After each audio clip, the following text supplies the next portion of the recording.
नमस्कार दोस्तों, मेरा नाम विनीत पाठक। स्वागत है आपका आपके YouTube चैनल विनीत पाठक सर की पाठशाला में। आप हमारे साथ सीख रहे हैं इंग्लिश ग्रामर। इंग्लिश ग्रामर में हम पढ़ रहे हैं parts of speech. Parts of speech में पढ़ रहे हैं वर्ब। वर्ब में हमने पढ़ा वर्ब की kinds, finite and non finite, और अब हम इसी क्रम में पढ़ रहे हैं फाइनाइट वर्ब। फाइनाइट वर्ब में हमने पढ़ा फाइनाइट वर्ब 4 तरह की होती हैं। 4 तरह के फाइनाइट वर्ब में हम अभी पढ़ रहे हैं ऑक्सिलरी वर्ब। फिर हमने पढ़ा कि ऑक्सिलरी वर्ब भी 2 तरह की होती हैं, प्राइमरी एंड मॉडल, और हम पढ़ रहे हैं primary auxiliary verb. Primary auxiliary verb में भी हमने पढ़ा बी, हमने पढ़ा हैव, और अब हम पढ़ने वाले हैं डू के बारे में। किसके बारे में? डू के बारे में। डू के अंतर्गत 3 तरह की वर्ब्स आती हैं, do, does and did. Do और डज का प्रयोग हम प्रेजेंट के इंडेफिनिट टेंस में करते हैं, जबकि डिड का प्रयोग हम पास्ट के इंडेफिनिट टेंस के सेंटेंसेस को कॉम्प्लेक्शन में यूज करते हैं। राइट, एक बार और सुनिए। डू और डज का प्रयोग प्रेजेंट इंडेफिनिट टेंस में किया जाता है, जबकि डिड का प्रयोग पास्ट इंडेफिनिट टेंस के सेंटेंस में किया जाता है। कैसे होता है इनका प्रयोग, आइए हम समझने का प्रयास करते हैं। तो आज हम पढ़ने वाले हैं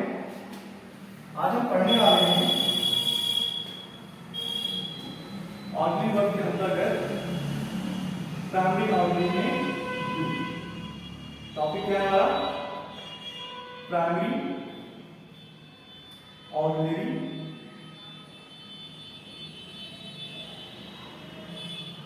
verb. Right, primary auxiliary verb में हम क्या पढ़ने वाले हैं? आज हमने बी के बारे में सीखा, हमने हैव के बारे में सीखा, और तीसरा काइंड जो था वो था कैसा बेटा? डू। इसके अंतर्गत क्या आता है? इसके अंतर्गत आता है डू, डज एंड डिड। आज हम इस वीडियो में इनका प्रयोग सीखेंगे। ओके, तो चलिए हम एक एक करके सीखना शुरू करते हैं। तो आप ध्यान दे रहे होंगे कि ये डू और डज जो होते हैं वो प्रेजेंट इंडेफिनिट टेंस में प्रयोग किए जाते हैं। ओके, जबकि जो डिड हमारा होता है ये पास्ट के इंडेफिनिट में प्रयोग किया जाता है। राइट, डू और डज हमारे प्रेजेंट इंडेफिनिट में प्रयोग होते हैं, जबकि डिड का प्रयोग हम पास्ट इंडेफिनिट टेंस के सेंटेंसेस में करते हैं। तो चलिए हम इनको थोड़ा सा एग्जांपल के थ्रू डिटेल से समझना शुरू करते हैं। अब आपको पहचान तो पता ही होगी, मुझे इतना पता है कि आपको एटलीस्ट बेसिक लेवल पे ट्रांसलेशन तो आता ही होगा। जैसे आप लिखते हैं प्रेजेंट इंडेफिनिट का sentence, he does not, he does not like apple. Right? He does not like apple. वह एप्पल पसंद नहीं करता है।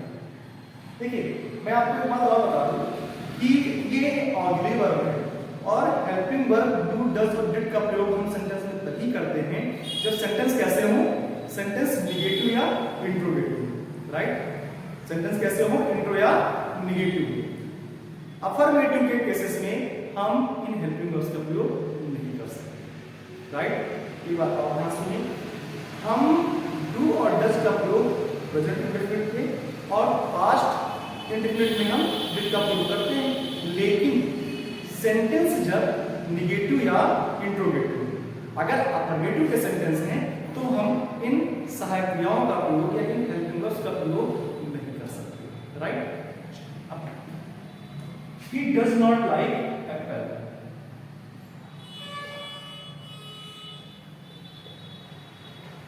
They do not want to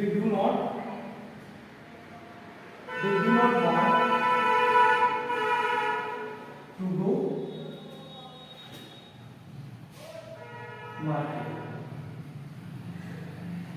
market. Go to market. Right? They do not want to go to market. She does not, she does not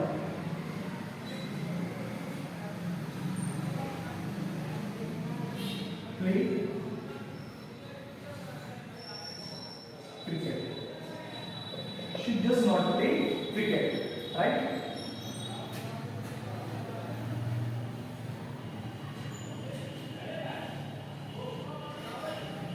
Why do you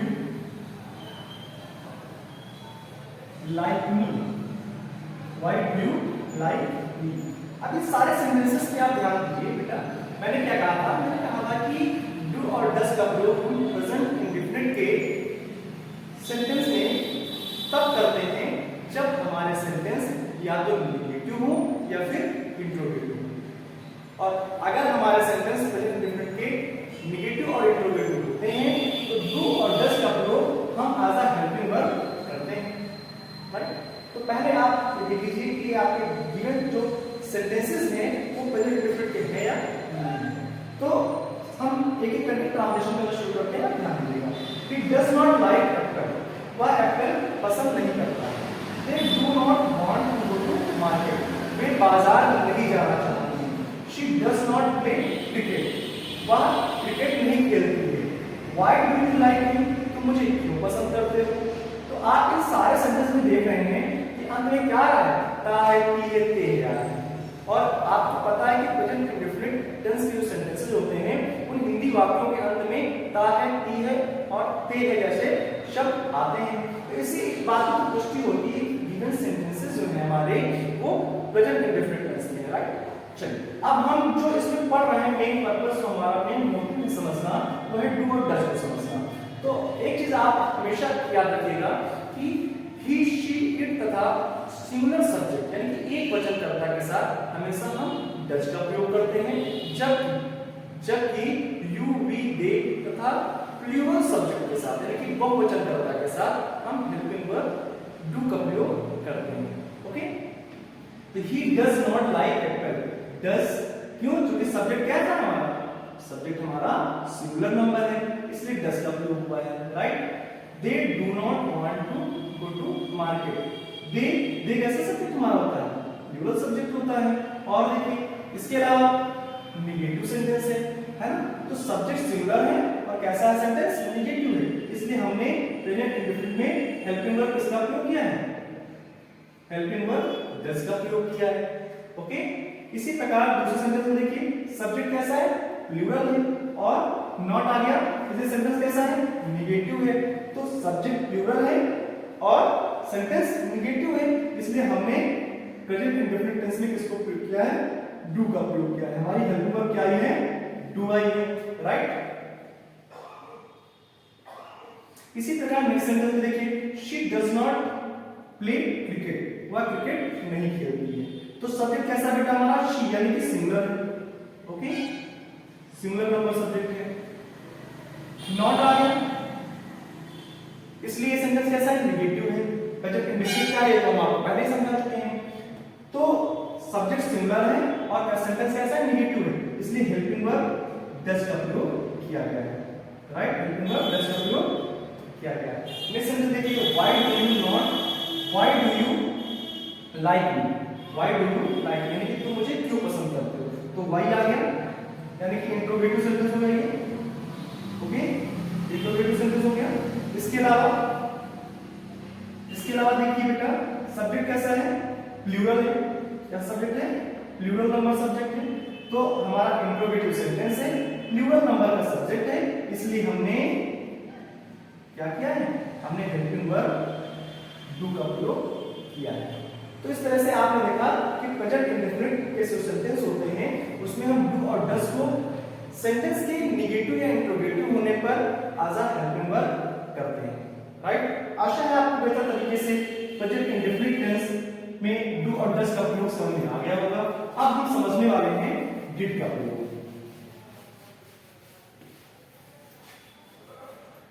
तो did का प्रयोग हमने कहा कि डिड का प्रयोग हम पास्ट इंडेफिनिट टेंस के सेंटेंसेस को बनाने के लिए करते हैं, लेकिन कंडीशन इसमें भी वही अप्लाई होगी बेटा कि सेंटेंस कैसा होना चाहिए हमारा? नेगेटिव निगेटिव या फिर इंट्रोगेटिव होना चाहिए, क्योंकि अफर्मेटिव सेंटेंस में हम डिड का प्रयोग एज अ हेल्पिंग वर्ब नहीं कर सकते। ओके, चलिए एग्जांपल को समझना शुरू करते हैं। जैसे they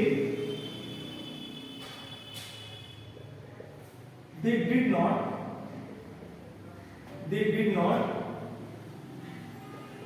eat the food.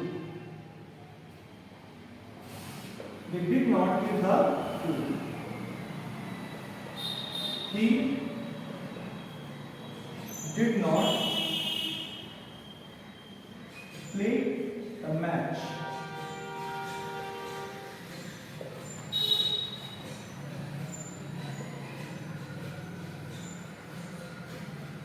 Why did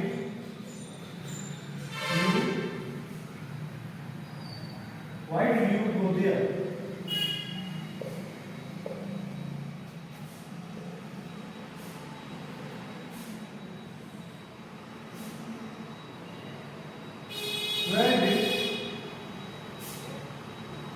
Where did you go yesterday?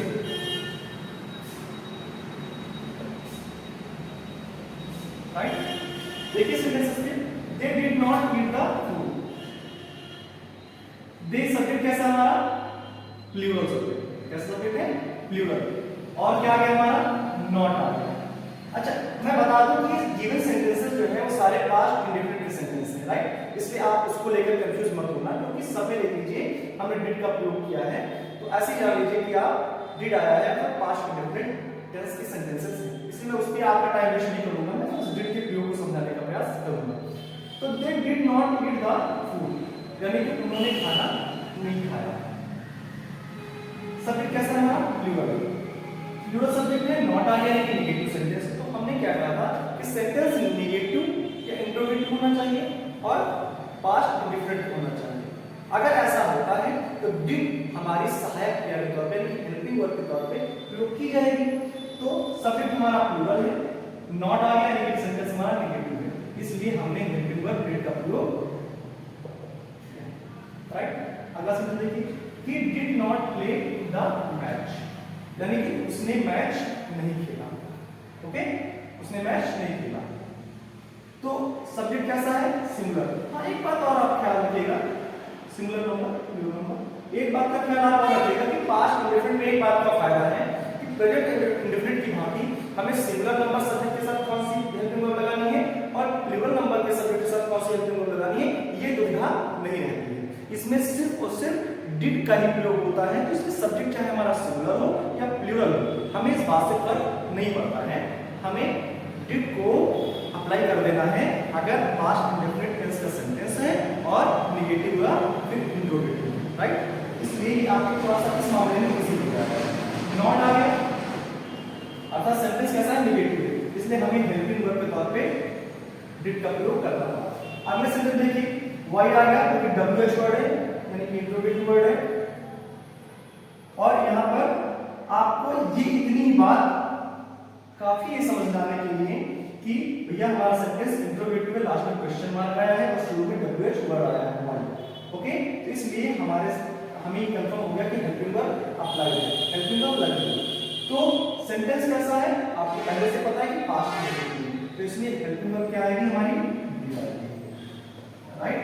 Next sentence देखिए, फिर से WH वर्ड आ गया वेयर, और लास्ट में हमारा इंट्रोगेटिव सिंबल आ गया, तो हमें पता चल गया कि हेल्पिंग वर्ब लगेगी।